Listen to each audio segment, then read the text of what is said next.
नमस्कार बंधुगण, मो ना सुमित्रा। बयस ठीक 30 पुरिला, किंतु शरीरर गढ़ण एमिति जे देखिले केही भी कहिबेनी मु 30 वर्षर नारी बोली। आज भी मो देहर चमक सेमिति अछि जेमिति नुआ बाहा होई आसीथिबा बेले थिला। रंग मोर चंपा फूल परी, आखि दुईटा हरिणी भली चंचल, आउ ओठ जेमिति गोलाप पाखुडा। गाँ दांडरे मु चालीगले लोकंको कामदाम बंद होई जाए। समस्ते मो आडे आँ करी चाहि रहंती, किंतु सेमाने कौन जानिछंती ए सुंदर चेहरा पछरे केते कोह, केते जंत्रणा आउ केते अतृप्त बासना लुचि रहिछि। मोर ए भरा यौवन जेमिति मो पाई एक अभिशाप पालटि जाइछि। मो स्वामींको ना रमेश। से दुबई रे एक बड़ कंपानी रे इंजीनियर अछंती। बाहाघरकू पाखापाखि 7 वर्ष होई गलानी। प्रथमे 2 वर्ष सबु किछि ठीक थिला, किंतु तापरे घरर अभाव अनटन दूर करिबा पई से विदेश चली गले। हाँ, एबे घरे टंकार अभाव नाही। दामी साड़ी, गहना, बड़ घर, गाड़ी सबु किछि अछि, किंतु गोटिए नारी कौन केवल टंका आउ गहणारे खुशी रही पारे। मो स्वामी वर्षकू थरे आसंती, मात्र 20 दिन पई। सेतिकी दिन जेमिति मो पई स्वर्ग भली लागे, किंतु से गला परे पुणी सेही लंबा 11 मासर अपेक्षा। एकुटियापण जेमिति मोते खाइबाकू गोड़ाए। राति हेले बिछणाटा कंटा भली लागे। मोर ए सुंदर शरीर जाहाकू लोके देखिबा पई पागल, ताहा मो स्वामींको बिना माटी समान। केबे केबे रातिरे निद भांगी गले मु निजे निजकू कुंढाई कांदे। मने मने भाबे केही तो जणे थांता जिए मो मनर कथा बुझंता, मो आखिर लुह पोछि दियंता, आउ मो शरीरर एही जळुथिबा नियाकू शांत करंता। आजिर ए कहानी मोर आउ जणे युवकर, जिए मो जीवनरे एक झड़ भली आसीथिला। दयाकरी कहानी को पूरा शुणिबे, कारण एथिरे नारी मनर एमिति एक दिग अछि जहा समस्ते बुझिपारंती नाही। आम घरटा गाँ मुंडरे, बड़ दोताला कोठा। तले मु आउ मो सासू रहू। उपर महलाटा खाली पड़ी थाए। दिने मो श्वशुरंको सांग आसी कहिले जे तांको पुओ सहररे पाठ पढ़िबाकू चाहुछि, किंतु हॉस्टेल रे सीट मिलुनी। जदि आम घरर उपर महलाटा भड़ारे मिलंता तेबे पिलाटार सुविधा हुअंता। सासू राजी होई गले। मु भी भाबिली घरे केही जणे रहिले भल, अंततः घरटा खाली खाली लागिबनी। सेही युवकर ना थिला आकाश। बयस मात्र 24 वर्ष। देखिबाकू खूब सुंदर। उच्चा लंबा चेहरा, जिम जाई जाई शरीरटा पूरा कसरत करी गढ़ा हेला भली, रंग गहम भली, आउ आखिरे एक अजणा चमक। प्रथम दिन जेबे से घरकू आसिला मु ताकू देखि अटकी गली। धला सर्ट आउ जिन्स पिंधिथिला। से मोते देखि मुंड नुआई नमस्कार कला आउ कहिला, नमस्कार भाउज। ता पाटिरु भाउज डाक शुणी मो देहरे एक अजणा सिहरण खेलीगला। ता स्वररे जेमिति जादू थिला। आकाश उपर महलारे रहिबा आरंभ कला। से सकाळू कॉलेज जाए आउ संध्यारे फेरे। धीरे धीरे आम भितरे कथावार्ता बढ़िला। मु ता पई सकाळे चा आउ जळखिया बनाई देउथिली। से खाई सारी मो हाथ रंधाकू बहुत प्रशंसा करुथिला। कहुथिला, भाउज तम हातरे जादू अछि। मो बोउ परे जदि काहा हाथ रंधा मते भल लागे तेबे से हेउछ तमे। तार एई पदे कथा शुणिबा पई मु जेमिति पागल होई जाउथिली। मो स्वामी दुबईरे थाई जहा करि पारु नथिले, आकाशर उपस्थिति मोते सेही खुशी देउथिला। ताकू देखिले मो मन भल होई जाउथिला। मु अजाणतरे ता पई सजबाज हेबा आरंभ कली। आगरु जेमिति सेमिति साड़ी पिंधि रहुथिली, हेले एबे मु बाछि बाछि सुंदर साड़ी पिंधिली। मुहरे टिके पाउडर, आखिरे कजल आउ ओठरे हालुका लिपस्टिक लगाइबा आरंभ कली। मो सासू भाबुथिले बहु बोधहुए खुशीरे अछि, किंतु से जानि नथिले जे ए सजबाज काहा पई। दिने रविवार थिला। सासू कौनसी पूजा पई मंदिर जाइथिले आउ फेरिबाकू डेरी हेबार थिला। घरे मु आउ आकाश एका थिलु। सकाळू प्रबल वर्षा हेउथिला। आकाश तळकू आसी कहिला, भाउज आजि कॉलेज छुट्टी अछि, भाबुछि घरे रहिबी। जदि टिके पकुड़ी आउ चा मिलंता तेबे मजा आसी जांता। मु हसी देई कहिली, हौ तमे बस, मु एबे बनाई आनुछि। मु रोसेई घरकू गली। वर्षा पाग, थंडा पवन आउ घरे आमे दुहे एका। मो मन भितरे एक अजणा उत्तेजना थिला। मु पकुड़ी छाणुथिली, हेले मो ध्यान बारंबार बाहारे बसिथिबा आकाश उपरकू जाउथिला। मु चा आउ पकुड़ी नेई ड्रॉइंग रूम कू गली। से सोफारे बसी मोबाइल देखुथिला। मु ट्रे रखिबा बेले जानी सुनी टिके झुंकी पड़िली। मो साड़ीर पणत खसीगला। आकाशर नजर हठात मो उपरे पड़िला। से गोटे मुहूर्त पई स्तब्ध होईगला। तार सेही चाहाणीरे मु देखि पारुथिली पुरुषर सेही चिरंतन भोक। ସେ କିଛି କହିଲା ନାହିଁ, ବାସ୍ ଚା କପ୍ ଉଠାଇଲା। ତା ହାତ ଥରୁଥିଲା। ମୁଁ ପାଖରେ ଥିବା ଚେୟାରରେ ବସି ପଡ଼ିଲି। ଆମ ଭିତରେ କିଛି ସମୟ ପାଇଁ ନୀରବତା ରହିଲା। କେବଳ ବାହାରେ ବର୍ଷାର ଶବ୍ଦ ଶୁଭୁଥିଲା। ହଠାତ୍ ଲାଇନ୍ ପଳାଇଲା। ଘର ଭିତରେ ଅନ୍ଧାର ଛାଇଗଲା। ଦିନବେଳା ହେଲେ ବି ବାଦଲ ଯୋଗୁଁ ଘର ଭିତରଟା ପୂରା ଅନ୍ଧାର ଦିଶୁଥିଲା। ମୁଁ ଡରିଗଲା ପରି କହିଲି, ଇଲୋ ମା, ଏତେ ଅନ୍ଧାର ହୋଇଗଲା।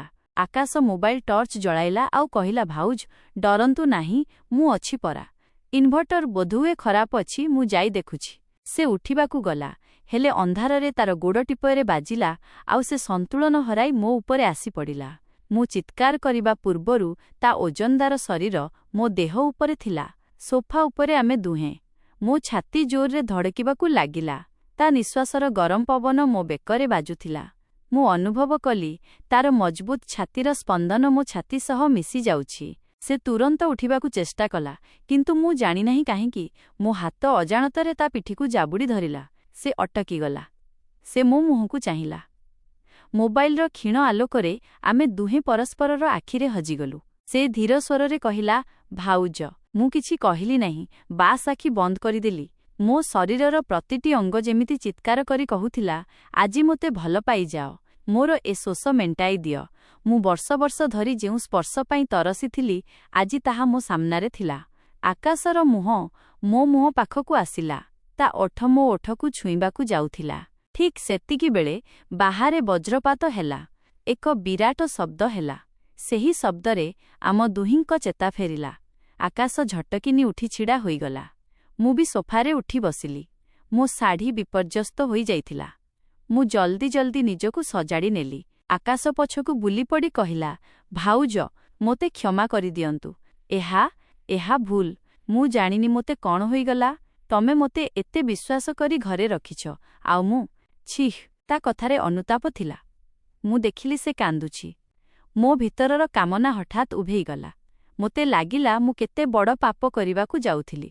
ଏ ପିଲାଟା ମୋ ଭରସାରେ ଏ ଘରେ ରହୁଛି। ସମାଜ ମୋତେ କ'ଣ କହିବ?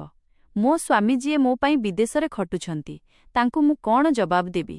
ମୁଁ ଉଠିଯାଇ ଆକାଶର କାନ୍ଧରେ ହାତ ରଖିଲି। ସେ ଚମକି ପଡ଼ିଲା। ମୁଁ କହିଲି, ଆକାଶ, ମୋ ଆଡ଼କୁ ଚାହୁଁ। ସେ ମୁଣ୍ଡ ତଳକୁ କରି ରହିଥିଲା। ମୁଁ ତା ଚିବୁକ ଧରି ମୁହଁ ଉପରକୁ କଲି। ତା ଆଖି ଲୁହରେ ଭର୍ତ୍ତି ଥିଲା। ମୁଁ କହିଲି, ଆକାଶ, ଯାହା ହେଲା ତାକୁ ଭୁଲିଯାଅ। ଏହା ଏକ ଦୁର୍ବଳ ମୁହୂର୍ତ୍ତ ଥିଲା। ମଣିଷ ମାତ୍ରେ ଭୁଲ ହୁଏ, କିନ୍ତୁ ସେହି ଭୁଲକୁ ସୁଧାରି ନେବା ହିଁ ବଡ଼ପଣ। ତମେ ମୋର ସାନ ଭାଇ ଭଳି। ଆଜି ଯଦି ଆମେ ସୀମା ପାର କରିଦେଇଥାନ୍ତେ, ତେବେ ହୁଏତ ଆମେ ନିଜ ନଜରରେ ସବୁଦିନ ପାଇଁ ଖସି ଯାଇଥାନ୍ତେ। ଆକାଶ ମୋ ପାଦ ତଳେ ବସି ପଡ଼ିଲା। ଭାଉଜ, ତମେ ସତରେ ଦେବୀ। ମୁଁ କଥା ଦେଉଛି, ଆଜି ପରେ କେବେ ବି ମୁଁ ତମକୁ ଖରାପ ନଜରରେ ଦେଖିବି ନାହିଁ। ମୁଁ ମୋ ପାଠପଢ଼ାରେ ଧ୍ୟାନ ଦେବି, ଆଉ ଜଣେ ଭଲ ମଣିଷ ହୋଇ ଦେଖାଇବି। ମୁଁ ତାକୁ ଉଠାଇଲି। ସେତିକିବେଳେ ଲାଇନ୍ ଆସିଗଲା। ଘରଟା ପୁଣି ଆଲୋକରେ ଭରିଗଲା। କିନ୍ତୁ ସେଦିନ ସେ ଆଲୋକ କେବଳ ଘରର ଅନ୍ଧାର ଦୂର କରି ନଥିଲା, ବରଂ ମୋ ମନର ଅନ୍ଧାରକୁ ମଧ୍ୟ ଦୂର କରିଦେଇଥିଲା। ସେହି ଘଟଣା ପରେ ଆମ ସମ୍ପର୍କରେ ଏକ ପବିତ୍ରତା ଆସିଗଲା। ମୁଁ ଆଉ ତା ପାଇଁ ସଜବାଜ ହେଲି ନାହିଁ। ସାଧାରଣ ଶାଢ଼ୀ ପିନ୍ଧିଲି। ସେ ମଧ୍ୟ ନିଜ ପାଠପଢ଼ାରେ ମନ ଦେଲା। ଆମ ଭିତରେ କଥାବାର୍ତ୍ତା ହେଲା, କିନ୍ତୁ ସେଥିରେ ଆଉ କୌଣସି ଲୁଚକାଳି ନଥିଲା। ସେ ମୋତେ ସମ୍ମାନ ଦେଲା, ଆଉ ମୁଁ ତାକୁ ସ୍ନେହ ଦେଲି। ପ୍ରାୟ 6 ମାସ ପରେ ଆକାଶର ପରୀକ୍ଷା ଫଳ ବାହାରିଲା। ସେ ବହୁତ ଭଲ ନମ୍ବର ରଖି ପାସ୍ କଲା, ଆଉ ତାକୁ ଭୁବନେଶ୍ୱରରେ ଏକ ବଡ଼ ଅଫିସରେ ଚାକିରି ମିଳିଲା।